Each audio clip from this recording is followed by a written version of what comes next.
é revelado alguns dos bastidores do uso de esteroide anabolizante. Então, assim, é um mercado muito complexo, gente. É um submundo que às vezes a pessoa de fora não faz ideia onde é que está se metendo. E a gente vai reagir do ponto de vista médico, tentando trazer alguns insights que podem ser extremamente importantes para a tua saúde. Então eu peço para você, esse tipo de assunto você não vê em todo lugar, gente. Então assim, deixa teu curtir.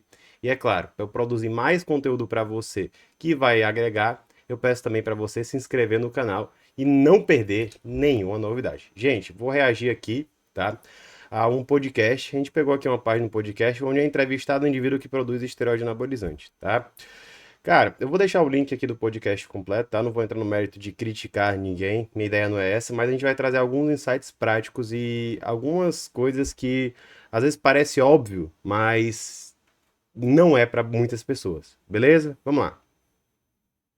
Me fala o seguinte, a gente vê que o laboratório cresce muito com marketing, menos com as condições insalubres, com matéria-prima ruim, com vendas meia boca, enfim, produzindo num lugar péssimo. E às vezes a roupagem é bonita. Olha só a pergunta. Você acredita Ó, ele tá falando aqui de laboratórios, ó, para contextualizar. No Brasil, a gente tem laboratórios listos, né, que produzem, por exemplo, Durateston, Deposteron, Nebido, tá? A gente tem esses esteroides injetáveis, a gente tem como manipular de forma lista, por exemplo, os ésteres de testosterona, a gente também tem a nandrolona, decanoato de nandrolona, que dá para manipular e dá para comprar na forma de Decadurabolin de forma lista. Ele não tá falando disso. Tá?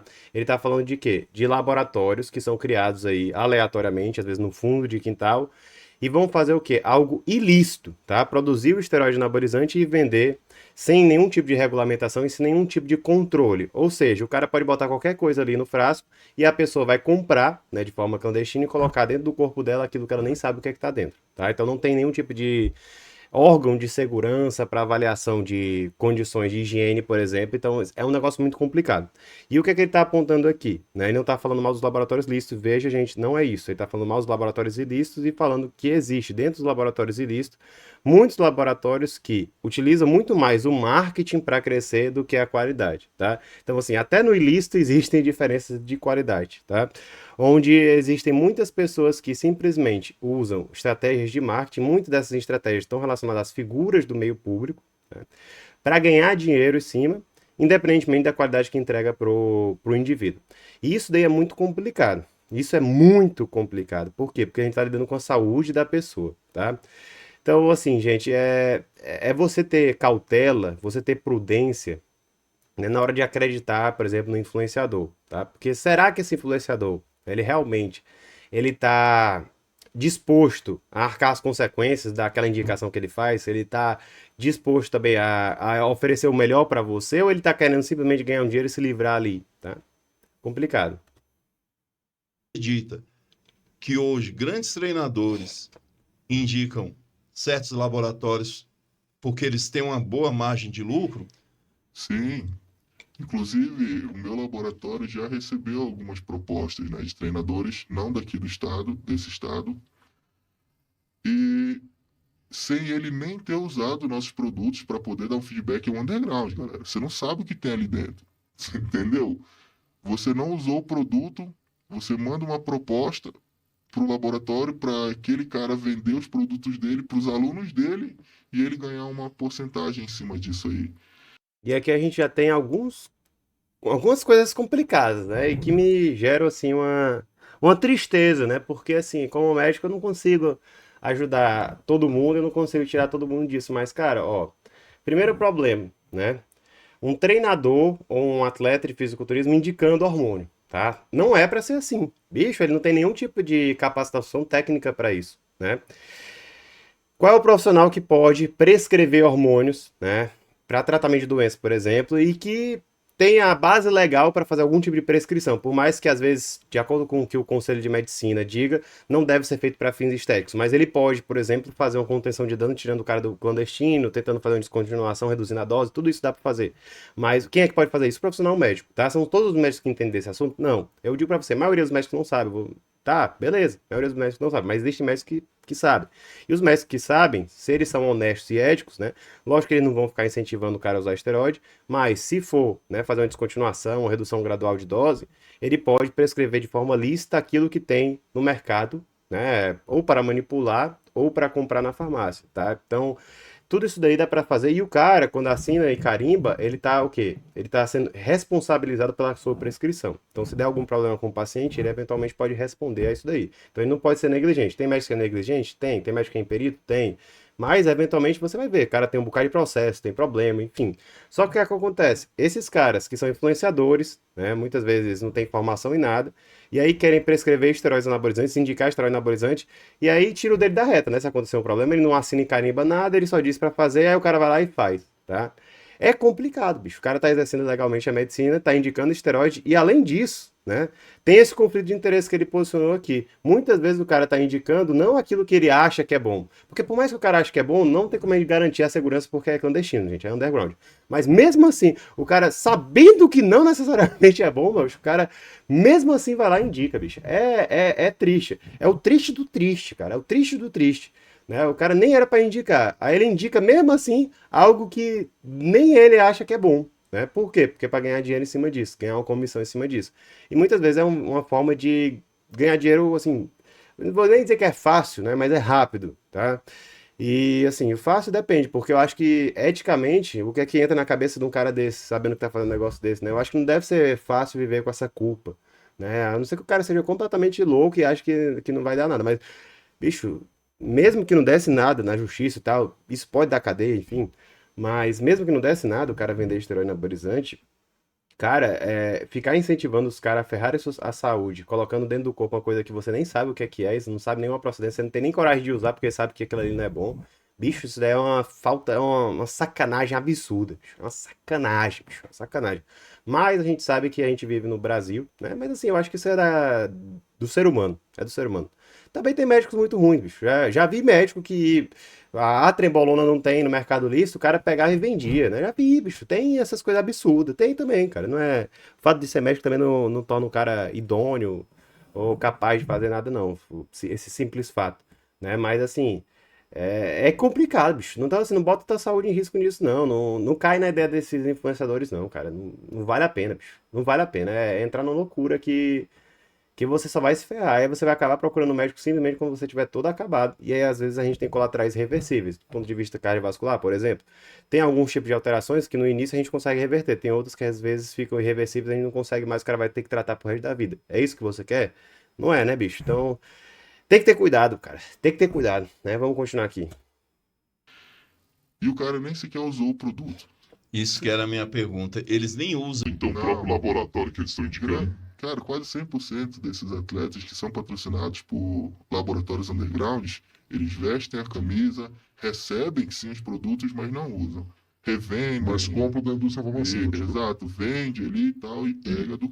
O cara, geralmente, quando o cara é um atleta já mais reconhecido, às vezes ele tem algum contato que ele consegue um medicamento lícito, né? Por receita, seja lá qual for a forma que ele consegue, né? Enfim, né? Esses caras conseguem de tudo, né? Às vezes tem um esquema com um farmacêutico, enfim. É um negócio assim que você fica abismado. Mas, de qualquer forma, eles vão atrás de usar o que é mais lícito possível. Por quê? Não porque, lícito é uma coisa boa, é porque que eles querem aquilo que tem mais fiscalização e uma procedência mais garantida, né? Tem gente que diz, mas até a dura de farmácia não dá pra confiar. Bicho, dá pra confiar muito mais do que uma Durateston clandestina no cidadão da esquina fazendo ali na casa dele, né? Tem muito mais órgãos de vigilância e onde eu vejo muito mais problema da galera que reclama da dura de farmácia é a galera que compra de forma clandestina. Eu comprei uma dura de farmácia. Bicho, como é que tu sabe que isso aí não é uma réplica, né? Como é que tu sabe que isso aí não é uma réplica? Tem vários locais que tem réplicas, né? E esses caras que são astutos, bicho. Eles são astutos, eles sabem fazer. E eles sabem, se eles sabem fazer o medicamento, eles sabem também fazer algum tipo de falsificação, tá? Então, assim, de forma lícita, né? Eu tenho contato com médicos do Brasil inteiro. Nunca vi ninguém dizendo, a Durateston de farmácia tá dando muito problema. Não, cara. Pode eventualmente um lote ou outro ter algum problema? Pode. Isso aí é com todos os medicamentos possíveis. Mas a chance disso dar um problema é muito menor do que comprando com um medicamento clandestino que a gente não sabe nem de onde é que tá vindo, né? Então, assim, não tem condição de higiene nenhuma, não tem condição nenhuma de regulamentação para saber a dose, para saber a contaminação com outros tipos de esteroide ou com outros fármacos, bicho. A gente pega a operação de Polícia Federal e você encontra tudo que é coisa ali, às vezes tudo menos o esteroide que ele diz que tá no rótulo, tá? Então é complicado, bicho, é complicado. Quente. Inclusive, todos eles costumam ter o mesmo fornecedor. Aqueles atletas ali da mídia, eles têm um fornecedor ali meio específico que é para todos eles. Você acha que... Olha só essa pergunta. Você acha que Então, boa parte dos protocolos que eles passam, às vezes com 3, 4, 5 gramas, são baseados justamente não no que ele Você espera já de sabe que o resultado, produto é ruim. mas sim pensando Que o produto é ruim. e pensando na venda que ele vai ter e o lucro. Sim, com certeza. Não resta sombra de dúvidas. E o melhor, você mandar um produto subdosado no mercado, mesmo sendo uma qualidade ruim, ele vai ser menos dolorido, porque a matéria-prima é um sal, tá? Sal é ácido. Ele vai baixar o pH daquilo. Então, entra em contato com a pele, já vai dar vai queimar um pouco, né? Produto subdosado. Então, quando a gente lança um produto subdosado no mercado, mesmo que você tenha uma qualidade inferior dos insumos ali, ele vai doer menos, porque tem menos sal ali. E por ter menos sal, vai precisar de menos diluente. Então, o cara evita vários problemas que ele poderia ter numa miligramagem alta e ainda vai ter uma margem de lucro muito maior. Que é o que acontece no mercado. Não, o que eu tô É complicado, bicho, é complicado. O cara, o que é que ele acabou de dizer aqui? O cara sabe que aquele negócio é subdosado. Então, o que é que ele faz? Ele aumenta a dose, e aumentando a dose, né, para garantir o mínimo de dose que ele precisaria, por exemplo, no lugar de usar 500 miligramas, vou dar um exemplo aqui, ele faz ali a indicação de 2 gramas, porque é subdosado, né? E aí ele tem, aí com 2 gramas, o cara tem o efeito dos 500, né, tem o efeito dos 500, e ele ganha muito mais comissão, porque ele vai conseguir vender mais caro, né? Porque ele vai ter mais dose sendo comprada por aquele indivíduo. E isso daí é muito complicado por vários fatores, né? Primeiro fator é que o cara, né, o usuário vai achar que sempre precisa de doses muito altas para ter algum resultado. Isso é muito comum. O cara que vem do underground, ele muitas vezes usa doses Shibata, né, e o cara simplesmente não parece nem que treina direito, tá? Então, às vezes é um cara que você não vê um físico acima da média usando grama de esteroide. Isso daí é uma falta assim, de noção absurda, né? Mas aí você vai ver, às vezes, o exame dele não condiz com aquela dose de testosterona que ele está utilizando, tá? Então é bem comum, né, esse negócio de ser subdosado. Mas eu digo pra você, ser subdosado é o menor dos males, tá? O mal de ser subdosado é o cara acabar, né, gastando muita grana, né? Mas o pior dos males é quando o cara tem um medicamento que é contaminado, por exemplo, com metais pesados. Então, assim, por exemplo, que a gente, hoje, conversando com cardiologistas do esporte, o que é que eu vejo, né? E o que é que eu vejo dos usuários que usam clandestino e os caras que usam de forma lista? Existe uma diferença muito grande, né, do agravo cardiovascular, né? Claro que depende da dose, depende de múltiplos fatores, mas o que eu vejo é que quem usou underground tem muito mais problema cardiovascular, muita alteração direta no músculo cardíaco. A gente supõe, né, que isso seja provavelmente por causa dos contaminantes. Um contaminante muito encontrado, né, por exemplo, são os metais pesados de forma geral, mas por exemplo o chumbo, né? Então assim, esses próprios metais pesados também agridem o coração. Então a gente tem uma sobreposição de efeitos adversos no coração. Então a gente tem que ter muito cuidado na hora de fazer essa avaliação, porque às vezes o problema nem é o próprio esteroide, mas o esteroide usado nesse contexto underground, clandestino, e é claro, né, muitas vezes quem usa underground usa associado também outros medicamentos. Então, bicho, é um negócio complicado, né? Então, assim, a gente tem uma série de complicações aqui. Cara que não é médico prescrever esteroide anabolizante, né? Sem indicar esteroide anabolizante para fins de ganho, né? Mesmo que não seja o que ele acredita que é bom. E mesmo se ele acreditasse que aquilo era bom, cara, seria uma coisa ilícita de ser feita. Laboratórios totalmente sem nexo, né, sendo abertos aí à torta e à direita, vendendo para o indivíduo que tem um acesso facilitado. Então, assim, a gente sabe que em grupos de academia, todo tipo de coisa, é fácil conseguir um contato desse, não é difícil, né? Qualquer você sabe bicho, que é fácil. E falta de informação para as pessoas. Então, assim, a minha missão aqui é trazer informação de qualidade para você, tá? Dentre os medicamentos lícitos, por exemplo, que a gente tem alguns que têm, assim, algum potencial de ganho de massa muscular, a gente sabe disso, né? E que muitos atletas utilizam, e inclusive utilizam de farmácia, né? Como eu falei, é a Durateston. Gabriel, eu queria mais informações sobre esse esteroide anabolizante. É um esteroide anabolizante, é um blend de ésteres de testosterona. Vou deixar aqui um vídeo completo para você. Te espero lá e um grande abraço.